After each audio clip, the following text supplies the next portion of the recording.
చాలామంది ఈ రోజుల్లో దేవుని వాక్యం వింటున్నారు, చాలా మంచి విషయమే.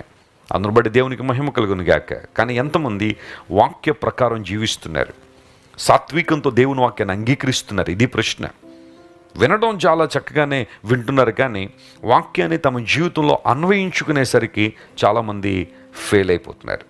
అయితే నీ మాటలు నేను భుజించాను ప్రభువా, వాటిని నేను అంగీకరించాను, వాటిని నేను స్వీకరించాను కాబట్టే ఆ మాటలు నాకు ఆనందాన్ని, ధైర్యాన్ని ఇస్తున్నాయి. దేవుని బిడ్డలారా, లోకంలో ఎక్కడ ఆనందం లేదు, లోక సంబంధ అనుభవాల్లో నిజమైన సంతోషం లేదు. పేతురు భక్తుడు తన పత్రికలో రాస్తూ అంటాడు, ప్రపంచంలో చాలామంది రోజుల్లో ఒకనాటి సుఖాన్ని సంతోషంగా ఎంచుకుంటున్నారట.